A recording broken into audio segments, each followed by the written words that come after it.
are you at the moment? I'm in the United States, Connecticut. Yeah. What do you do? I'm a minister. Huh? I love you, Jesus. I really do. I love you. I'm a good girl, really. Let's pray for my soul. Yeah, Pray for sure. my soul, dear. Okay, now this I've always wanted to ask ministers. You know, it's like a typical example.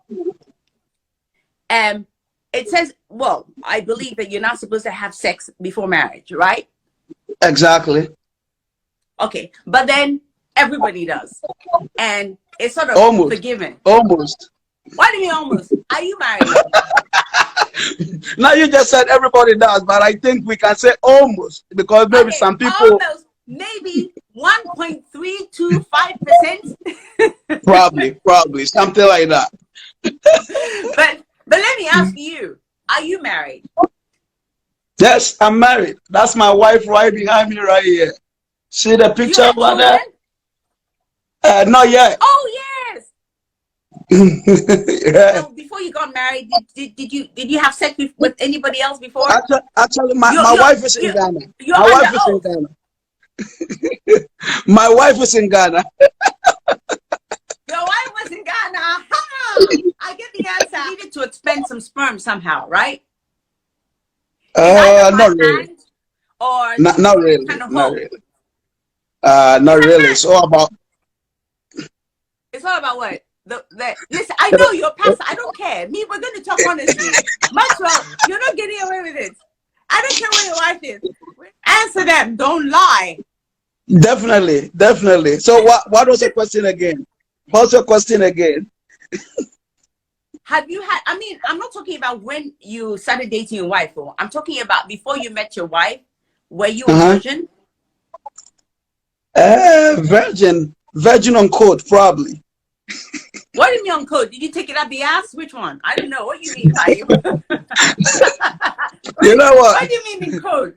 Have we finished talking about the office of the prophet and the teachers?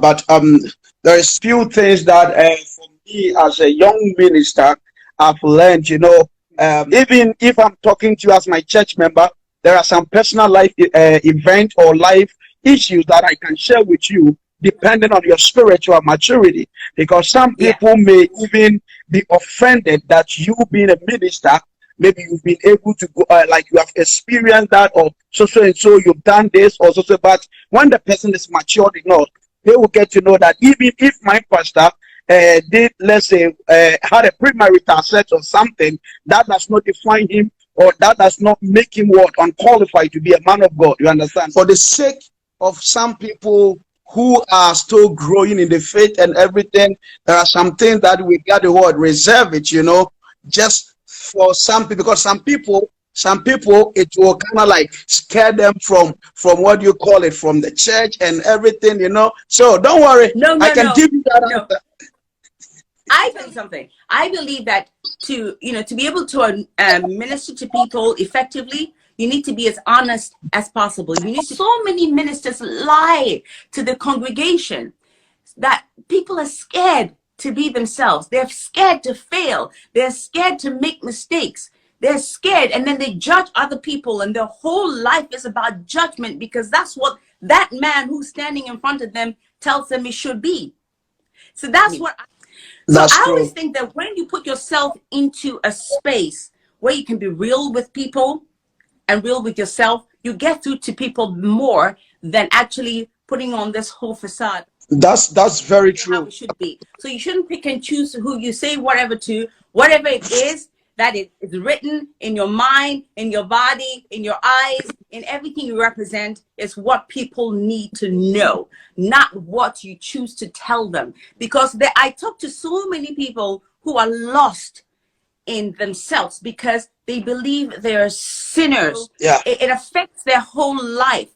But if they understand that they're only human, about honesty, about marriage, about things they're going to go through, not lie to them or disguise. No lie. It's not lying. It's more like omitting to tell the truth. You are making a whole lot of what you call great points over here. I am 100% with you. Our life should become an epitome of what we are preaching from the Bible. I'm not disputing the fact that we have some ministers who are hiding behind the truth and are not preaching kind of like what the Bible is saying or requesting them to do. But yes, though, we still have men of God who have been truthful. Some of them, their life stories are kind of like I think our own Papa Duncan, for instance, wouldn't be ashamed at any point in time to preach about his own life. You understand? I believe that a man of God should always not be about materialistic things. It really has to be about preaching, and I find that there's a lot of gathering happening. When I say gathering, I mean gathering of other people's fortune in different ministers and pastors, and that I find an abomination. And those people will have to answer to God, because Jesus used to walk around with slippers and a thingy. They went in designer suits and sitting in first class. So I mean, if you're going to use other people's means to make you comfortable when Jesus did not live that way, then I really have a problem with that. I just think that money should be gathered to enhance other people's lives who are coming to listen to the word of God, not to enhance yours. So when I see that, I switch off. You know, sometimes it's difficult to defend some of these things, but just to tell you the truth, for me, I do not see it wrong if a man of God should drive in a good car. It is never a mistake, and the Bible does not speak against that. You understand? But if a man of God, let's say you are, because it says what the preacher will eat, or the man of God shall eat from what he is preaching from. So if I'm a preacher, you have to understand that a lawyer's job is to go to the courtroom, go and defend somebody and get paid, right? The doctor's work is to go to the hospital, go and save somebody's life and get paid. So where does the pastor also get his pay from? If I should ask that question. Then if it's a job, he should say it's a job, and he's learned that job, and that's why he's not standing there as a man of God. Because if you're saying they need to get paid, then he should find another job. Because if you're administering but you have to understand that. Mom is Stephanie. So to prepare a quality sermon to bless a church, right? To prepare a quality sermon filled by the Spirit of God. If you are not being a lazy, listen, I am not, as I said, I'm a teacher. So before I preach, even when the Lord give me a message, I have to make sure that I research to prepare a quality sermon to go and preach your church. Aside praying and fasting, you got to spend about 3 hours, at least between 2 to 3 hours, in order to prepare a quality sermon. So if a pastor is spending the time to prepare a sermon, if the pastor is fasting, organizing fasting, prayers, event, and everything, what time does the pastor? I'm a lay minister. I'm not a full-time minister. I work at a hospital and I'm still doing ministry. So for me, I'm working and I'm doing ministry. We need people who have jobs and are doing this because they want to help people. But there are others who go into it because they want to make something of their life. So if somebody's fasting, you don't need food you don't eat. So what does that got to do with money? Because they're fasting. And if you're going to prepare, you need a Bible and a computer. I mean, that's pretty much it. What else you need? You don't need to be sitting in first class watching films. I mean, you don't need to be wearing alligator shoes. You don't need to be wearing a designer suit to go and stand in front of people and administer to people. You can stand and look like Gandhi. I mean, Gandhi was hungry all the time. Did you see him? The guy was like, let's say, call a spade. I understand when people work for a living and minister to people. But what I don't like is people who go into the job to make money, and they give false hope to people, and they say all the wrong things. Sometimes we need a pastor who can go to church and just make people feel good. I like that. There's some people who have good words and they know how to make people feel good. So when they walk out of church, they feel good. Not the ones who go in there and give them false hope and then get people, at the end of it, they say, here's my box, put money in it. And 3/4 of that money goes into their pocket, and 1/4 goes to build the church. So, I mean, We're going to have, he says, well, we're going to have false teachers. Pretend like I don't know about the fact that there are false preachers out there. There are a lot of them, tons of them, and we can never do anything about it because the Bible said it. Anything that the Bible, talked about, it needs to happen. It has to take place. And it says at the last days, we are going to have false teachers, false prophets. So yes, we have people who are prophets of God, teachers of God, apostles of God, bishops of God, but we still have the fake ones. We still have the false teachers, prophets who are also kind of like in for their personal gain. So if you kind of say, Abebako, essay Abenquine, and then yes, sir. Let me, and your bakupo. I better not say 10 the woman, 9.5. A pro. I said, oh, Papa woman. I also can also pro because on no church when they're looking like they are poor, then the others are looking like they don't want to go to him.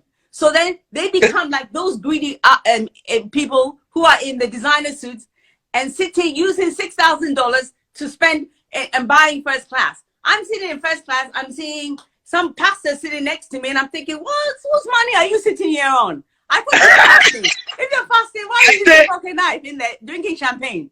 I think that pastor was using probably his pay, maybe. No, they don't have a job. Some will say they don't have a job because they are fasting and they're researching. Fasting and researching, almost the first class idea. Economy, he can research in economy with all the people in there. Get up and pray for them. Make sure they all make money. Oh, so mommy, can I ask one question? Yeah. So I want to ask you, like, do you find it offensive to see a man of God living a fancy life? Oh, I do, because the thing is, if they have a job, let's say if you have a doctor who is ministering to people, I mean, and that's his job, and he doesn't take 1 penny over and above what he makes in the church, then I have a lot of respect for them. But what we see a lot of is people going into what they call pastorship or whatever it is they're doing, just so they can make money off people. I'm not saying all of the money goes into their pocket, but most of it does, so they can have a really fancy life. That is unfair. I just think the congregation are hungry. You see, a lot of them are struggling. The little money that they make, look in Ghana, for instance, somebody will go and clean people's houses and make maybe 100 Ghana cedis a week, if that. And then they go to church, and after that, rent, water bill, electricity bill. They have to put their kids to school. And then they go to church, and then the pastor has his box that goes around and takes maybe 5 Ghana cedis of their money that they've earned. 5 Ghana cedis is gone in. I mean, they have to spend 5 Ghana cedis, what?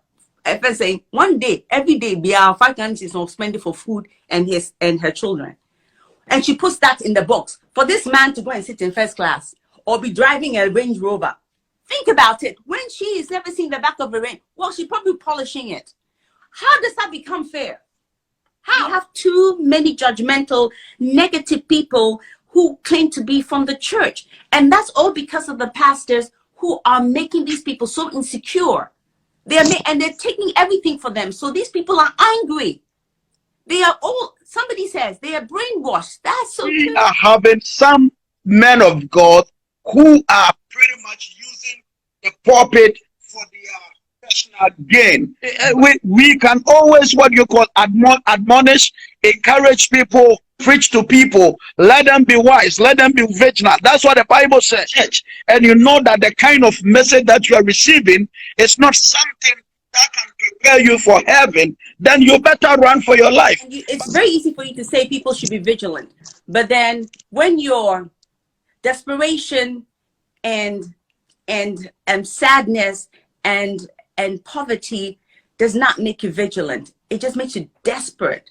And when people are desperate, they do desperate things and they attach themselves to people who are not good for them because they know how to say the right things. So people who are desperate are suffering in the hands of these pastors. They're taking everything they have, and it's not fair. And my work is traveling, and I come across so many people, and I come across so many pastors. I'm glad I spoke to you. At least maybe you're one good one who haven't had sex, well, before marriage.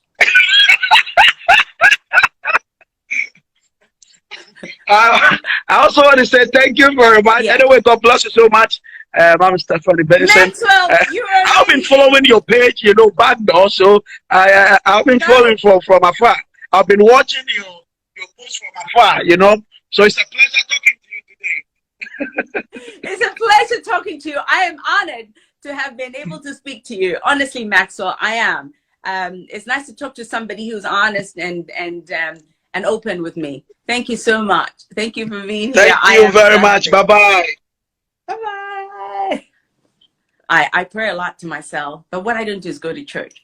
I don't know why. I just don't like it. I'll go to a Catholic church and just maybe once every couple of years and listen to the same thing that they say, Hail Mary, full of grace, the Lord is with thee. Yeah, there's the same old thing, but it makes me feel good. But to go and sit in one of those churches, those pastors and whatnot, oh boy, I don't want to sit there and listen to you tell me what you think God is saying. I won't. So, anyway, I love you guys. So let's go on to another person.